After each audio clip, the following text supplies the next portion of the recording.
Doing well. Doing well.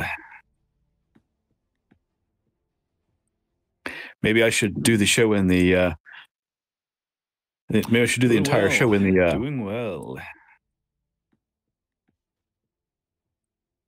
Maybe I should do the show in the maybe I should do the entire show in the traditional William Shatner voice. Maybe I should do the show in the maybe I should do the entire show with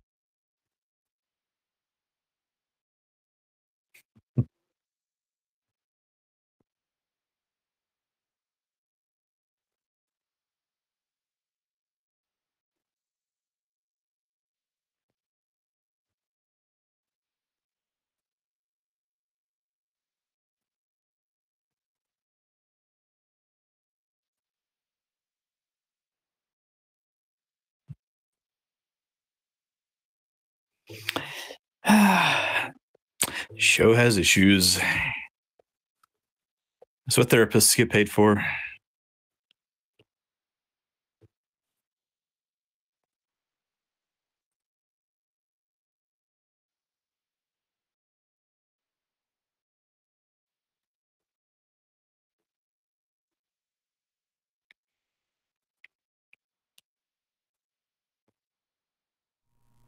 Hello! I think I got it now. Possibly. Find out in just... Yes! We now have audio! Imagine that. One of these days I'm going to get this show started without a whole bunch of hullabaloo. But guess what? Today is not that day. So, let's start this again. Hello, everyone! Welcome to this week's episode of Exploring Star Trek Discovery. I am your host, Average Joe the Average Geek, and with me today is my friend and compatriot and member of the bridge crew, my engineer, so to speak, Kevin Stallings. How's it going, buddy? Well, if I'm being an engineer, I've got to be a Scotsman. You got to be a Scotsman, yes. Let's see, yes. So, man, dude, this episode of Star Trek Discovery was something else, wasn't it? Man. Where to start? I don't even know where to begin. So, it's just one of the best episodes of Trek ever. Yes, easily one of the greatest episodes of Star Trek as far as I can tell. This thing it blew me away from the very beginning. I loved all of this.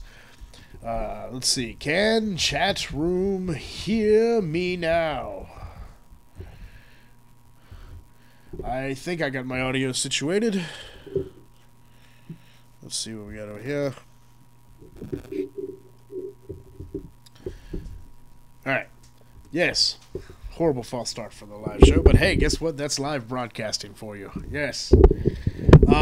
This show, it hit me right in the Trekkie parts. Hashtag Trekkie parts, man.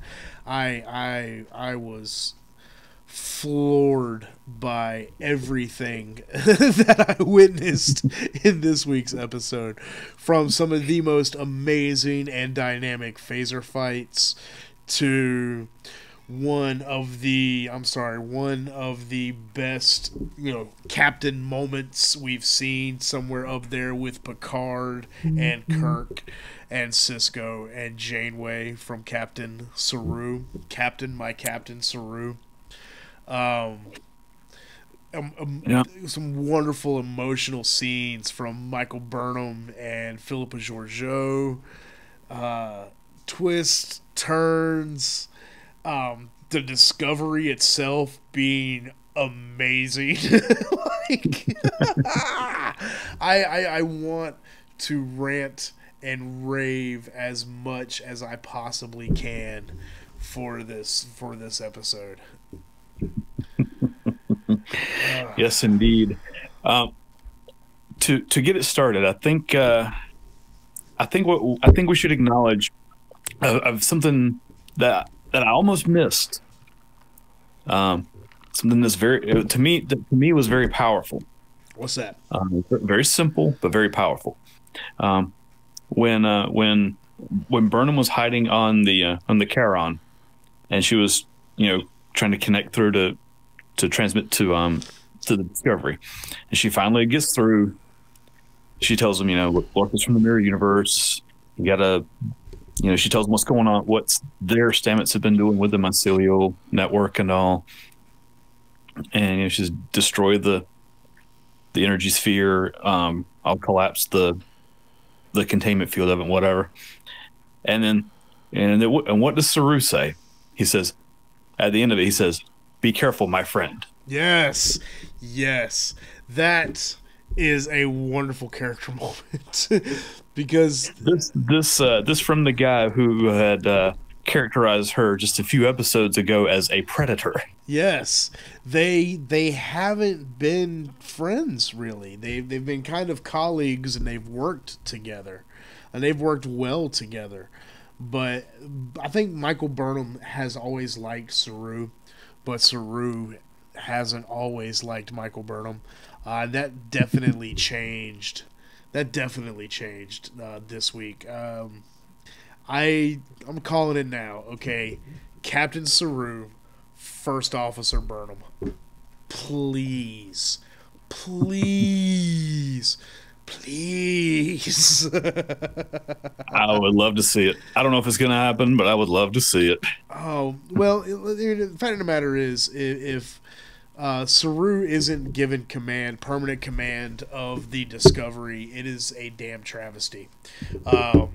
His little speech, and I have the image right here. His little speech was great. I'm gonna go ahead and recite that again because this was amazing. This was a Picard, Kirk, Cisco, Janeway, Archer moment. The real first one that we've had in Discovery, and it came from Saru. He goes, "It is well known that my species has the ability to sense the coming of death. I do not sense it today. I may not have all the answers. However, I do know that I am surrounded by a team I trust. The finest a captain can ever hope to command. Lorca abused our idealism, and make no mistake, Discovery is no longer Lorca's. She is ours, and today will be her maiden voyage. We have a duty to perform, and we will not accept a no-win scenario." Mic drop! Yep. Straight up, mic drop. Captain Saru, man. I started clapping. I was cheering. I'm like, yeah! Get him! Yeah. Oh, We will not accept so good. Yeah. We will not accept a no-win scenario. That sounds like Kirk. Sounds like Kirk.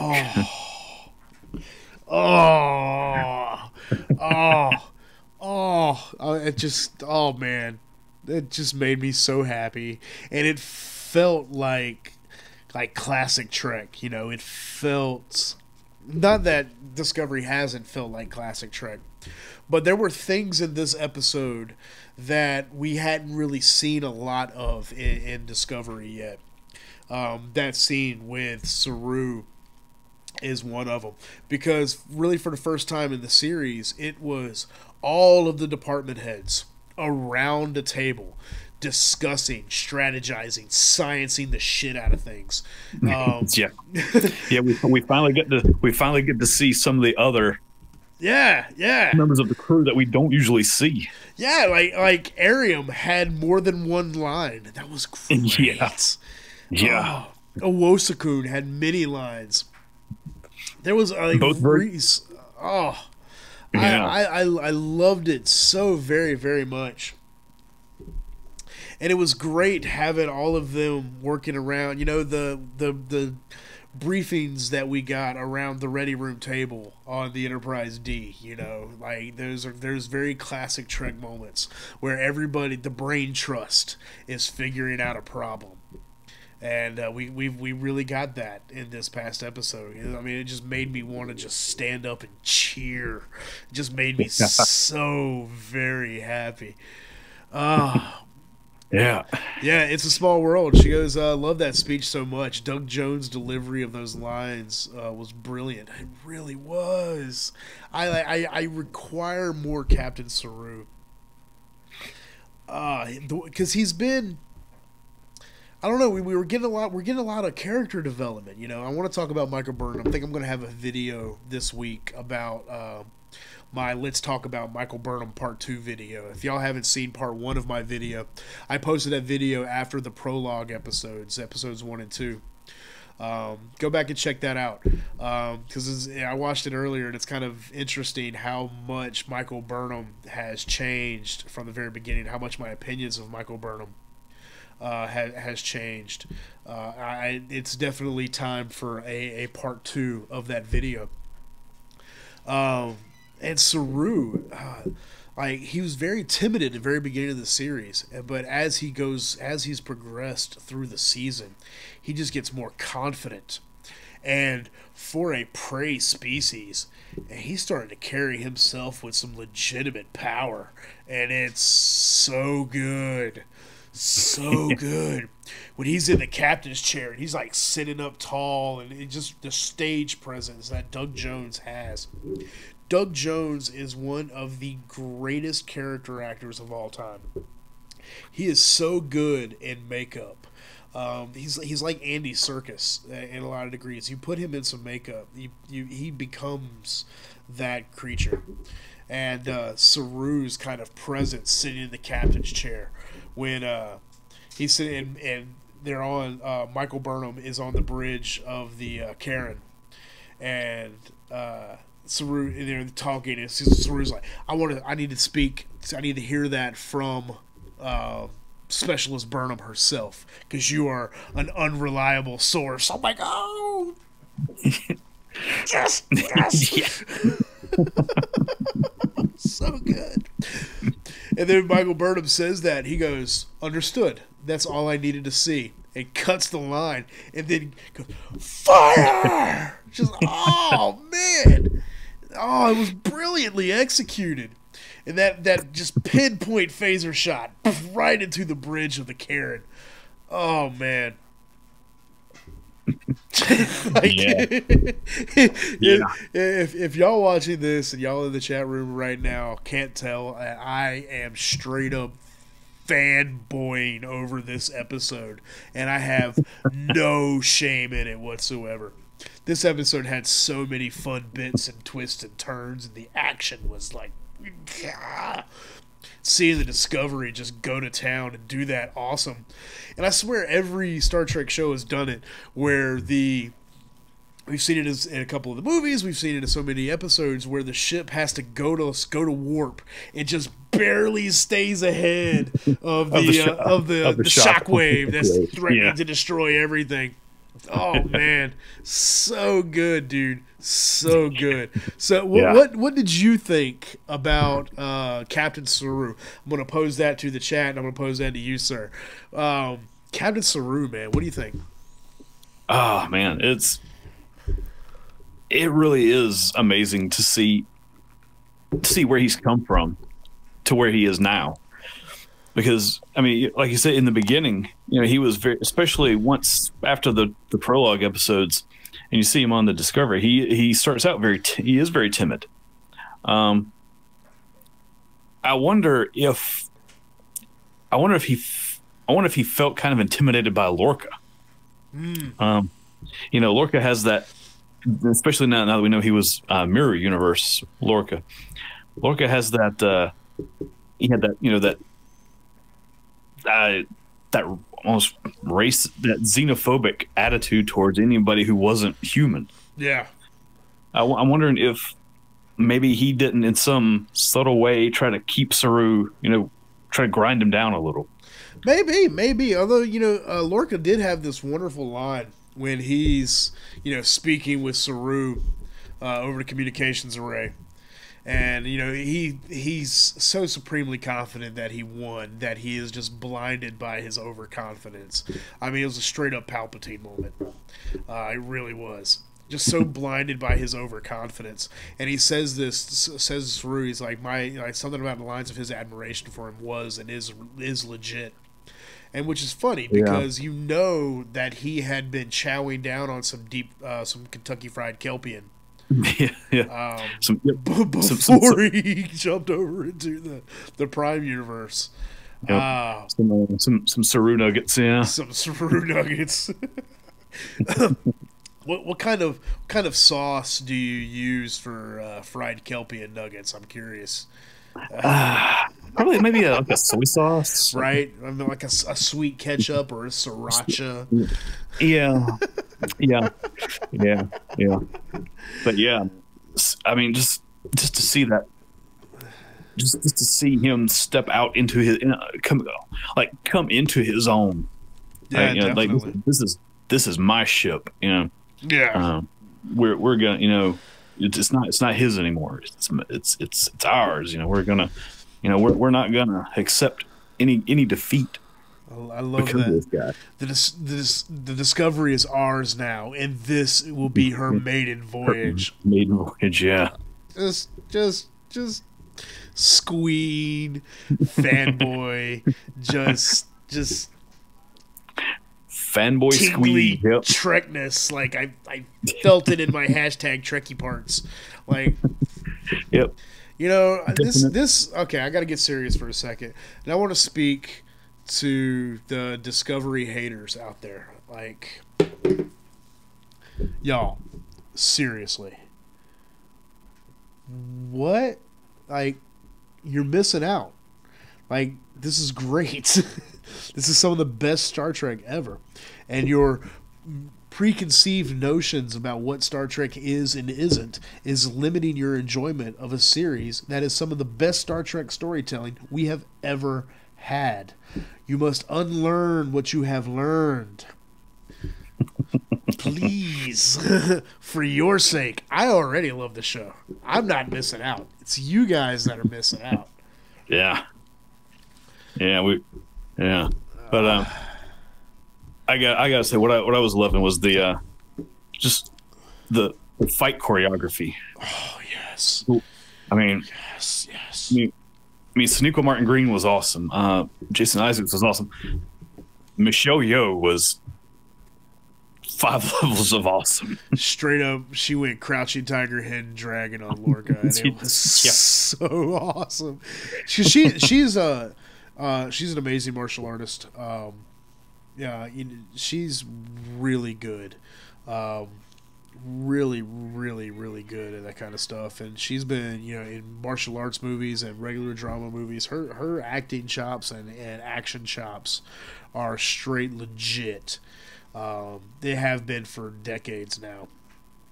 Lorca was sitting there talking about how not Lorca, Jason Isaacs, kind of his wrap-up, follow-up interview after his character's demise, which was great.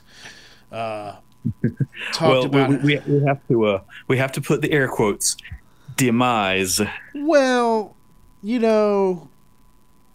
to be fair, he was vaporized into the in the mycelial. Well, you could make a claim it could be in the mycelial network. Yeah.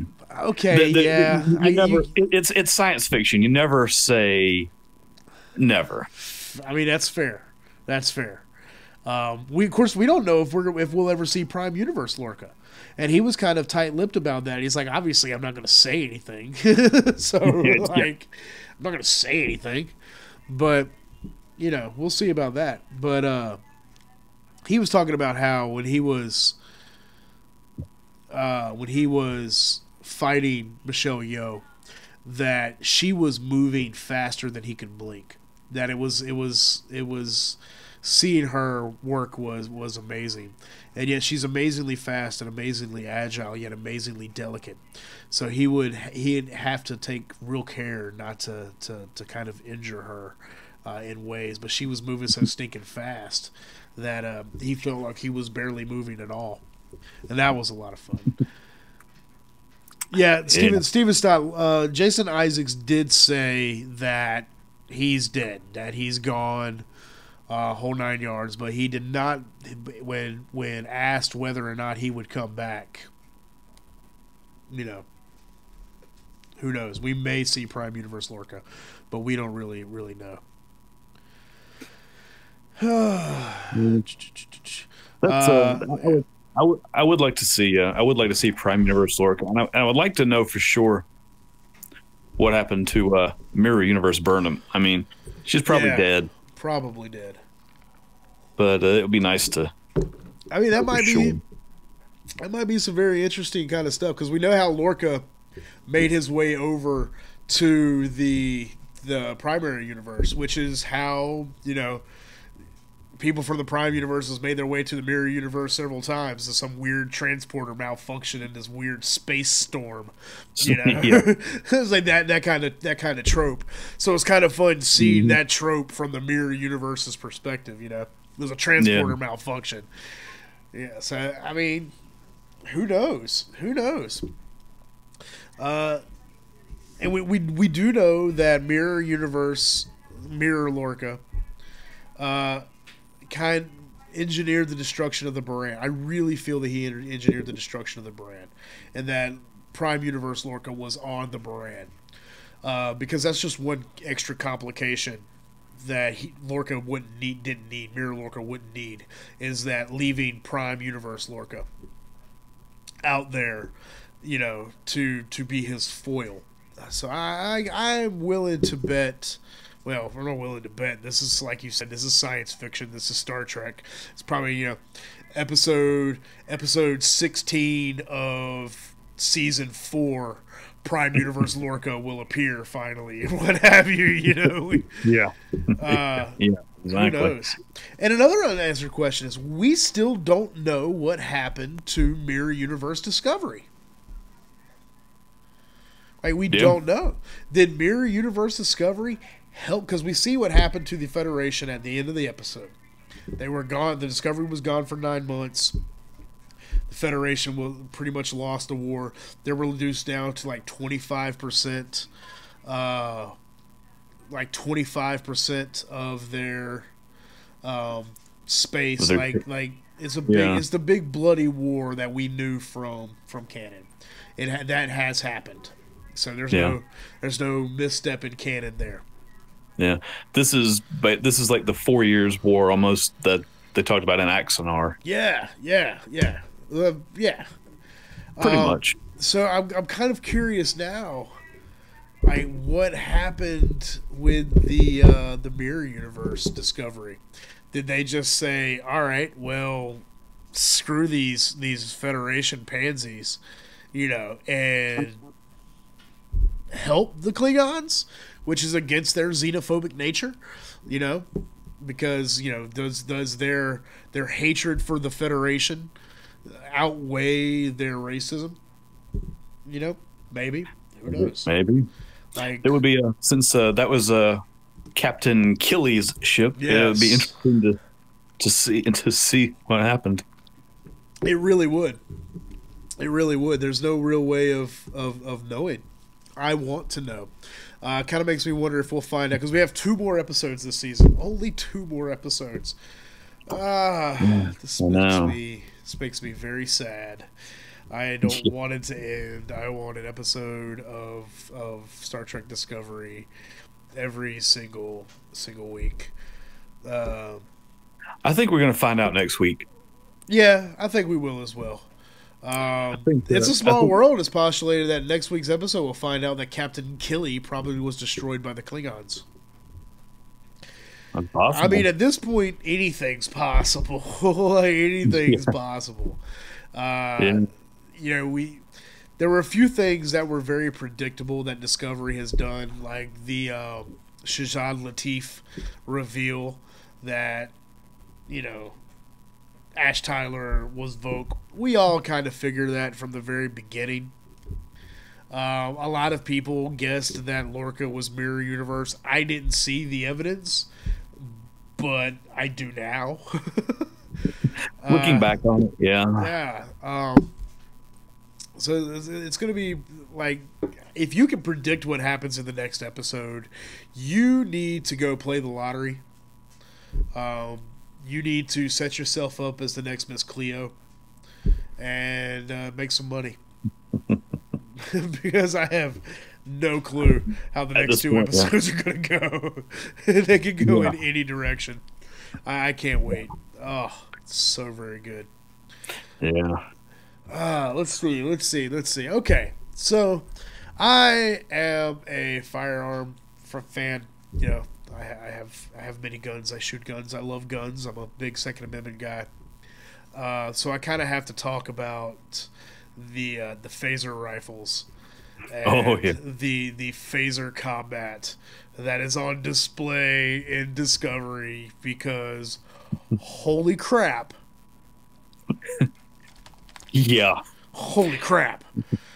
They, Like, they actually held the rifles like you should hold a rifle. like they aim their phasers, like just straight up Weaver position, just aiming phasers. I'm like, oh yay! It's like they like somebody actually taught them how to use a firearm, and they can hit Yeah. things, and they're accurate. And the straight up, oh man, the vaporization effects, Oh yeah. so freaking cool, man. Brutal. Oh, Especially on poor Mirror Universe Stamets. yes. Ah. Man, that scene was great, dude. Because I really thought Lorca was gonna go on Game of Thrones, in the Erie, and kind of kick him through the hole. But Oh yeah. Yeah. man, and then just have Landry pop him in the back like that was just sick and brutal and cold blooded and just like wow, man. It's like I kind of half expected Lorca to just pull the trigger on Georgiou. You know, when Georgiou's there on her knees and with Burnham beside her, I kind of just half expected him to pull out a phaser and just pop, problem solved. You know, there's no more of this kind of oh, but if. No, boom, done, solved. Yeah. But that would have been a very exciting ending to the episode, so it's okay. sometimes Which sometimes you have to forego such expediency for the sake of entertaining storytelling. well that also back to his confidence, I think. And in the feeling like he had won. Yes, that overconfidence. That overconfidence was a big trick to what Lorca was doing. And Burnham had this wonderful moment. Huh. Well, damn. Oh, well, look, there's Pat. Well, I'm glad Hey, you we can got a finally Pat. join the show, sir. Do me a favor, turn your TV down. All right. So we're sitting here talking about how basically the phaser combat and all that kind of wicked stuff in this episode. What were we saying there, Kevin? Kind of lost my train of Oh, thought. there with how Burnham had this Oh, really yes. this amazing moment with Lorca there at the end. Yes. And when she's got him at phaser point, and it's like, we would have helped you get home. All you had to do was ask, because that's what the Federation is. That's what Yeah. Starfleet is. And I'm like, Yeah. well, damn, yeah, that's That's it. it. All he had to do was ask. Yeah. All they had to do was say, "Hey, I'm from another universe." Just test my quantum signature. You'll see that I'm from another universe. You know, Archer had, you know, there's record in Starfleet of the mirror universe kind of existing from Archer and all that kind of stuff. Yeah, I'm from there. Go ahead and scan me. You'll see it's true. You'll be like, oh, okay. How can we get you home? And then they would have helped him. Just like that.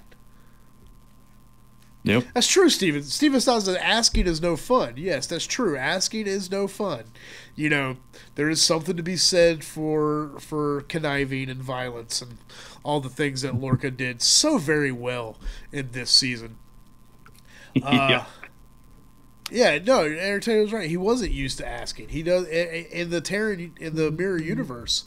Everything you get is by knife point. You don't get anything given to you. You don't ask for help. You take it.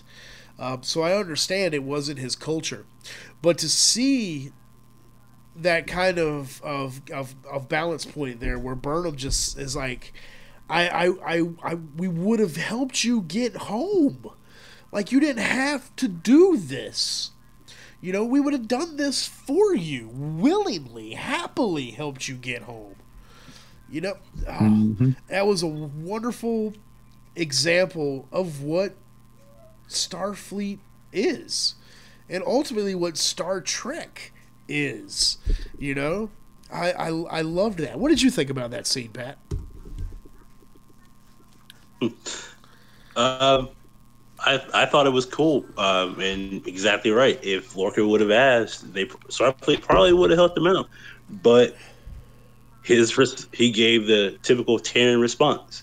That's typical Starfleet ideology that will, be the ruin of you, basically. It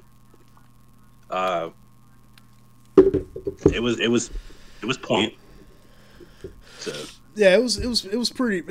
I loved it, and you couple that with the crew working together to figure the plan out, and then Saru's amazing speech, and man, this episode had original series, Next Generation, some Voyager, let's get some Cisco badassery in here.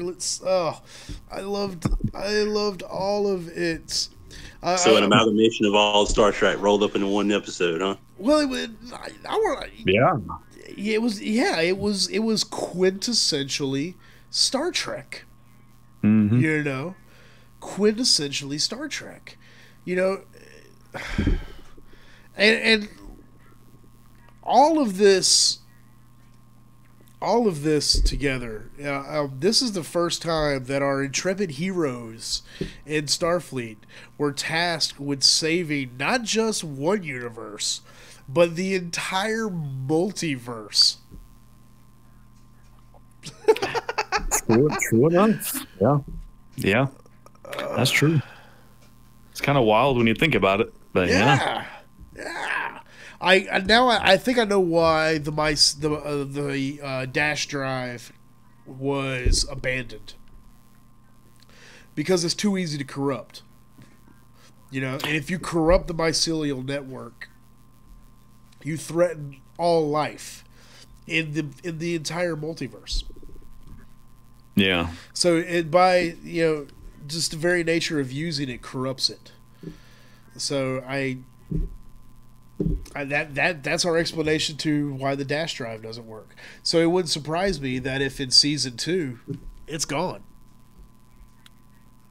It's gone. Yeah. Y'all agree with that?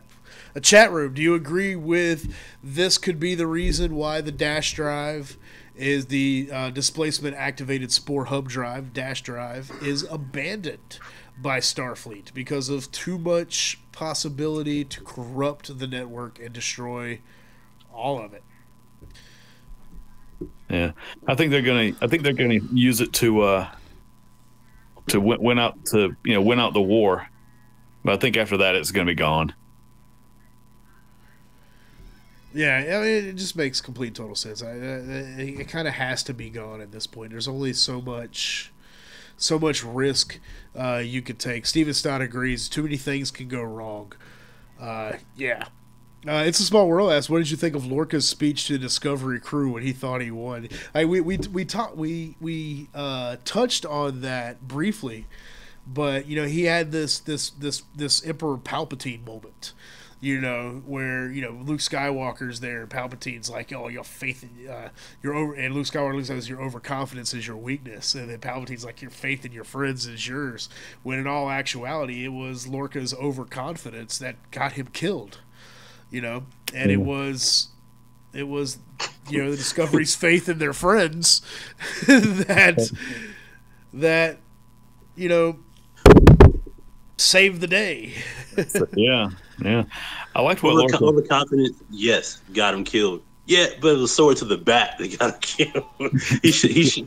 he should not have pimp slapped Shorjo right onto the throne and left her there. He should have just shot her and got her away. Yeah, but going back to Lorca, did you guys hear what he was saying to Burnham as he was dying? Like, we could have, yeah. We could have. Yeah, and I love how it was ambiguous. And Jason Isaacs, in his kind of exit interview, kind of spoke about how he loved how that line was ambiguous too, and that everybody that viewed the episode is going to fill in those lines, and people are going to be like, "Oh, we could have ruled together." We could have continued been together. We could have ruled the galaxy together. We could have been together. We could have done any number of things. We could have saved the galaxy. Because remember, the bad guys don't think they're bad guys. The bad guys think they're heroes. That's what makes a good villain a villain. Is like the Terran Empire. They don't think they're the bad guys for being xenophobic and speciesist and all these other things. They think that they're the good guys. That they're the champions of stability. That they are bringing civilization and order to a chaotic world. Obviously that's not true, but in their minds it is. Mm-hmm. So I loved how that was ambiguous there. We could have been anything. I loved it. And Steven was like, yeah, Lorca did give the Discovery crew the heads up. He was like, yeah, like y'all are like, boom, yo, Discovery crew. Hi, I'm the bad guy. But y'all did really awesome. And because Burnham's here, I'm not going to kill you. Because I would have felt really bad if I had to kill you, but not really, because I'm the bad guy and I murder people. But at least I don't have to kill you. Well, yeah, he gave the crew of Discovery their props. He also said, "You are the finest crew I ever worked with." So he put that crew together, though. He did. Yeah. He absolutely put that crew together. Yeah, he put that crew together. Yeah. So he gave them their props. You're the finest crew I ever put together. You're the finest crew I ever put together to get me home. Haha, you did your job. Yay. Which was really wild considering what we know about the mirror universe. Okay. So Saru is a slave attendant on the Shinzo. So maybe Lorca had, dealings with Burnham and dealings with Giorgio, so he knew Saru. Awosakun was there on the Karen, so he knew Awosakun. Stamets, he knew a Stamets. Like Tilly, he recruited Prime Tilly out of the academy, knowing that she was Captain Killy in the mirror universe. So he was literally. So he basically went and got everybody. He was just picking people that he knew from across the Federation. Like, y'all are all badasses in my universe. We're gonna be some badasses together in this universe. Yeah. I didn't even think about that until right now. I'm like, wow, he knew everybody. He gathered everybody together. Yeah, I liked his line when he was talking to Saru. When he was talking to the Discovery crew, he said, if I thought that any of you could get out from under the cult of personality of the Federation, I'd ask you to join me. Yes, which was so good. And that blind loyalty to the Federation and everything the Federation stood for. Oh, what a great episode. What a legitimately awesome episode. True. Go ahead, Pat. It's kind of funny that Giorgio said the same freaking thing like an episode back about, blind loyalty to the Federation. She told Burnham how, man, your Federation is weak, dude. Like, you're nothing but ideals that will totally lead to your destruction, Or L'Rell said that, yeah. Yeah, it's and Lorca kind of spitballed the same kind of Reddit, right. To the Discovery crew. The Terran Empire believes that flat out. That like you said, they are the good guys. They uphold peace and loyalty throughout the galaxy. All the aliens are trash. They must be eliminated. But Burnham or deep fried. Yes. Deep fried.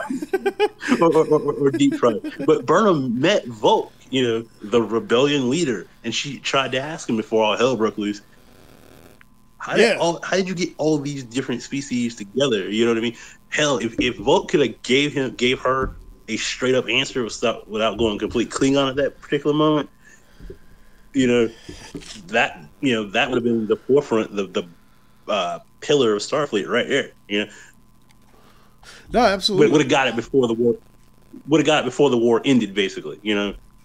Like, that's why I kind of feel that Ash Tyler and Laurel are going to be instrumental in ending the war. You know, Ash Tyler knows what it means to be both human and Klingon. And if that doesn't give you a bridge to have a conversation, nothing will. So I don't think we've seen the end of that particular storyline right there. Yeah. It wasn't even touched last night. No. There was too much. There was too much going on in last episode to have a lot of Tyler and Laurel episode minutes in there. I mean, because remember these episodes are only 43 minutes long. You know. Well, I get it. So, I get it. I talked to Kevin about that last week, and I was like, dude, which personality got ripped out? Like, what happened? Laurel, not ripped out. Laura, I can't remember that Klingon's name. Laurel, yeah, you're right. Laurel, like, once she did what she did, she screamed. Like, okay, who went, who died?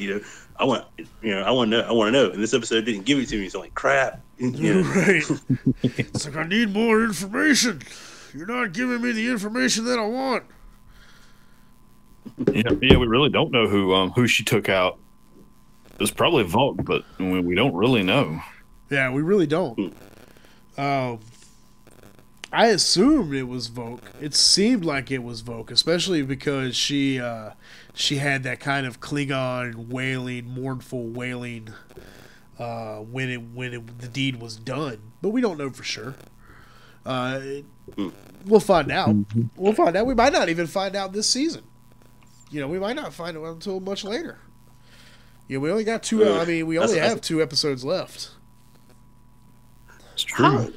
2 episodes. Okay, so Discovery's back in the Prime universe. However, 9 months out, 9 months ahead, the Klingons have basically smoked the Federation to the point that the Federation is nothing but 20% of itself. So it the seems. Federation is now the ragtag. The Federation is now the ragtag rebels. So how the hell we're going to solve this problem in 2 episodes? Yeah. Remember they figured out how to break the Klingon cloak though. So they did. That'll be a powerhouse effect there. Well, true, but then you're gonna have to give that code to not only what's left of the Federation, but all the Vulcans and everybody else. Hey, here's how you crack the code. Go for it. You know what I mean? Yeah. Because did they even get the opportunity to transmit that data before Lorca? No. Exactly. So that data's still sitting on the Discovery. Yeah, they were going to do it once they got to that starbase, but they never got to the starbase. That starbase is gone, yeah, Doug. Probably. Yep. So many things, like so many layers to all of this. Steven Stein goes, Admiral Cornwall will save the day. Probably. She's a badass. Yeah. I don't. Let's see. Ozzy and F. It goes next episode predictions. I don't have any because I don't know what to expect. I don't know. Well, let's spitball one out. So we see the Admiral. We saw it in the clip. Saw the Admiral. We already just said, we already speculated that the only way to win the war is to give everyone the code to cracking the Klingon clip. So that's gotta happen. So that's gotta happen. So that's 2. So that's 1. The next thing is you're gonna have to. It's gonna be an amalgamation of, like I said, the Federation, the Vulcans. What else? Races that we know of currently right now that they're with the Federation at this point in time. God, at this point in timeline, the Federation's got 120 member planets? I know because come Next Generation, it's 150 plus member planets. So you got the Vulcans, the Andorians, the Tellarites, the all of them. It's like it's going to be this one big ragtag. resistance group with that information going after the Klingons, but they're going to be outnumbered no matter what. So there's going to have to be something, bigger, badder to help them out. Now Burnham brought the Empress with her, and she just said, "I can show you how to, how to fight like a Terran." Exactly. How to fight like a Terran. Stephen Stott in chat goes, Emperor Georgiou will give Starfleet a crash course in kicking butt the old-fashioned way. Yeah, more than likely. Ozzy NF goes, they are predicting another time jump, maybe back to the Battle of the Binary Stars. Seems like a possibility. I don't know if that'll happen per se, but it seems like a possibility. Back to the beginning? Yeah, maybe. That just has paradox written all over it, though. Seems possible, though, because really at this point anything's possible. Ozzy NF says resets the whole timeline, keeps everyone alive. Yeah, maybe. Yeah. Well, it keeps everybody alive, but then it wrecks everything. It wrecks everything that we just saw. So everything we just saw was just a dream.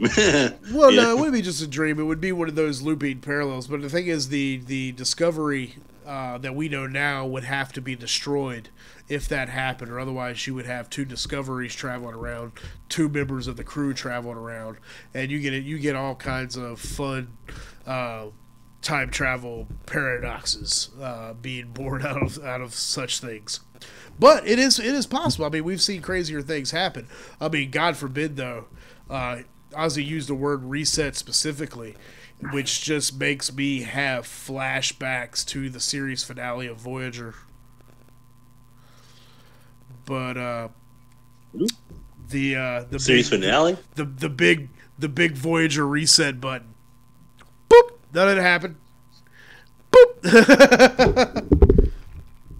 Oh, Voyager made it home though. It might not have been a series finale, but series finale or what have you. I'm probably remembering that. There was an episode in Voyager where there were several. There were many. The Year of Hell. Year of Hell, part 1 and 2. Yeah, there we go. Yeah, Ozzy pulled that up in chat. There were several reset buttons in the Voyager. Although Year of Hell Part 1 and 2 were a couple of the best Voyager episodes. Really good stuff. But you got to avoid that reset button. That becomes a trope in Trek. But like I said, it's entirely possible. Who knows? It's very hard to kind of make predictions about what's going to happen next week because, like, who knows? Like, Lorca's gone. We got Mirror Georgiou in the Prime Universe now. You know, Cornwall. There's like the Emperor. The Federation is on its knees. There's some pretty heavy things going down next week. It's kind of hard to put your finger on it. You know. We shall see, though. We shall see. Yeah, I'm interested to see what Cornwall is going to say when she finds out about Lorca. That's going to be interesting. Yeah. Where's Lorca? He did. In another universe. Well, you see, what had happened was that he wasn't a part of our universe to begin with, and now he's been vaporized, falling into a miniature star that was powering a giant city ship. Yeah. Yeah, if it wasn't Star Trek, this would sound weird. Steven Stein goes, she will say, I knew it. Knew there was something wrong with him. The Prime Universe Lorca would never screw me. Prime Universe Lorca would never sleep with a phaser under his pillow. Go Cornwell. Ozzy and Ev goes, Cornwell looks pissed. I hope she shoots Burnham. Like, wow, that's violent. Steven Stein goes, he just didn't kiss the same. Maybe. Might be a little misogynistic that she recognizes that Lorca wasn't from the Prime Universe by how well or worse he did in bed.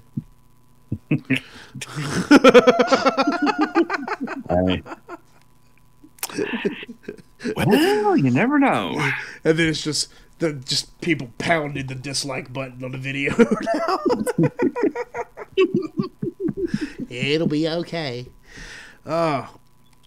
Wonderful episode, man. Like, okay, we're just all over the place right here because we're just fanboying it up. But how about the tactical use of force fields? Oh yeah. When they're meeting up in that kind of antechamber, you know, they're lined up like two battles, and they open up on Giorgio, and she's got the force field in front of them, and then the turrets pop out behind everybody and open fire. That was freaking awesome. That was awesome. Yeah. You know, timing the bringing down of the force field.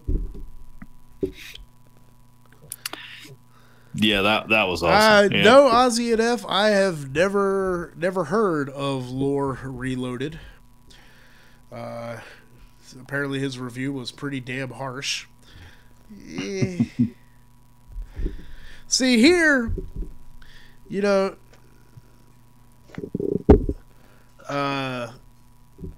Steven Stein goes, I hate to say it, but it reminded me of the Star Wars Battle of Naboo.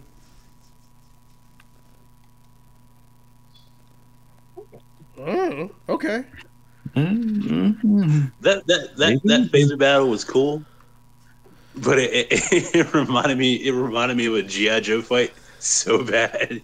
But the difference was you saw people to get dropped this time, so right. So I thought that was a really cool scene. I thought the phaser fights in this one were pretty wicked. I really did. I loved. It's really freaking cool. You know, Ozzy, you know, Trek Yards, they're always 50-50 on the episodes. It took them a long time to even acknowledge that Discovery was good. You know, a lot of places out there just kind of they just rip into Discovery. We've never been that kind of show. You know, and you know, if an episode doesn't hit for us, we say it. We say that as happened a couple of times this season. But we're here to discuss the show as fans, as Trekkies, you know, as people that we could talk about the lore, we could talk about the ships, we could talk about the technology, we could talk about the story, we could talk about the characters. And we don't really go into a review per se. We just like to talk about it. You know, we just have a conversation about it. And you know, at the end of each episode, we do give our kind of, you know, 1 to 10 kind of score. But we're not I guess we're not really much of a review show. We're just kind of a bunch of nerds talking about dirty shit. We pick apart the good, the bad, the ugly. So yeah, so It's the best way to be. So yeah, we have no agenda. Oh, excuse me. My nose is kind of just like all of a sudden my nose just went. And we appreciate you watching, Ozzy. We want this show to be a different kind of flavor show from a lot of the Trek creators and such on YouTube and onto the interwebs as a whole. We really appreciate you guys watching, and y'all that are in chat each and every week. You guys and gals are fantastic. Fantastic. We really appreciate that. We really get some really good conversations going. We thank you, Eric. We try. Yeah, we got our little technical difficulties. We're not a huge show, you know. My channel only has about 540 subscribers now, and you know these shows get a few hundred views a week. When you look at the Trek guys, which will get 20, 5,000, 10,000, 15,000 views, and some of the other big guys. But, you know, we're a small show. But I like to think that we provide good conversations. And we provide kind of a safe space for Discovery fans to come here and just kind of nerd out on the show. And not worry about it being ripped to shreds just for the sake of ripping it to shreds because it looks differently. Why, yeah, there's not enough switches on my pastel red and yellow control panels. And why does this show not look like it was made in 1966? I don't understand. I want more dogs with fake unicorn horns on it, damn it.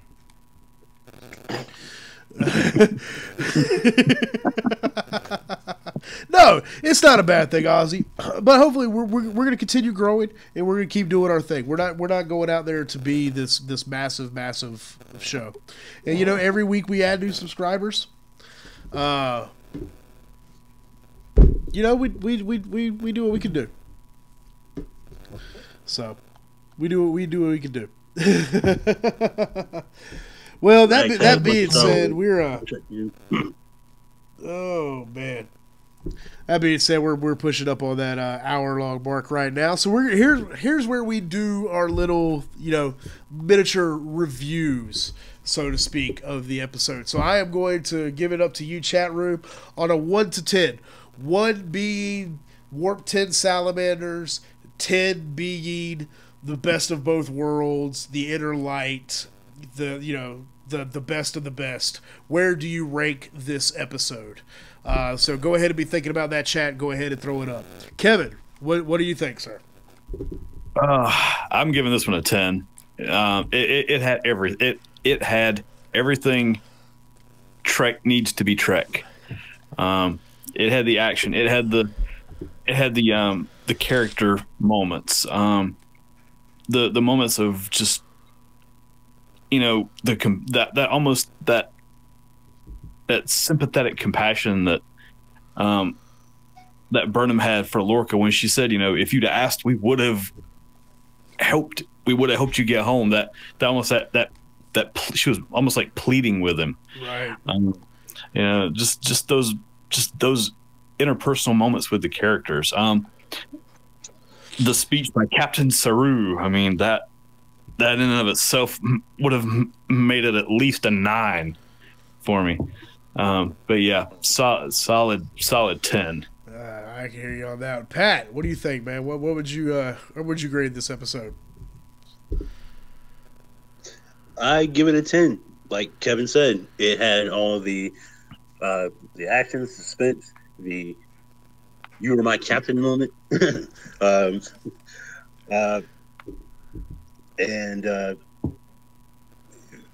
the big swerve at the end where the Klingons have basically took a stick up the Federation and said, "Take it." And the preview for next week's episode was great. So, you know, can't wait to see what's going on next week. Let's see. Chat right there. It's a Small World 1. Gave it a 10. Steven Stott says, it's a definite 9 for me. Can't 10 because I know next week might be better. LOL. This show just keeps going up. And that is an absolute fair point. DJ Films Entertainment goes, I give it a 9.5. The hallway fight scene needed more work is the only thing I can nitpick about it. Fair enough. And this is where I have to give it extremely high marks. Like 9.5, 10-ish. Eric Taylor gives it an 8 because there can be more. I'm like, yeah, there can be more. I understand that. Like, if I give it a 10, that means there's nowhere for it else to go. But this show is this episode was easily like yesterday's Enterprise good, Inner Light good, City on the Edge of Forever good. Like there's some really like awesome. Thoroughly love this episode. And I thoroughly love Star Trek Discovery. That's for sure. And you know what? I thoroughly love you guys in chat. Thank you all very much for watching and participating with us today. It warms my Trekkie heart. Make sure you go ahead and give this video a thumbs up. If you haven't subscribed to my channel, go ahead and hit that subscribe button. You know, YouTube kind of, you know, changed its policies on small channels. So I'm making that push to 1,000 subscribers. So I might be able to make a little coin occasionally on this channel. So go ahead and subscribe if you haven't already. Make sure you share our video with your Trekkie friends. Let's see if we can get this community growing. Thank you all very, very much for watching. I am Average Joe, the Average Geek. For my wonderful bridge crew, even when they show up halfway through the show. Kevin Stallings and Patrick Whitehead. Remember, hashtag Trekkie Parts. Live long and prosper. See, I should have timed that better so I could hit the stop streaming button on OBS. But hey, that's okay. We're just, just dead air a little bit longer, right? What you gonna do? Doobie doobie doo. Here we go. Hey, here we go. All right, y'all.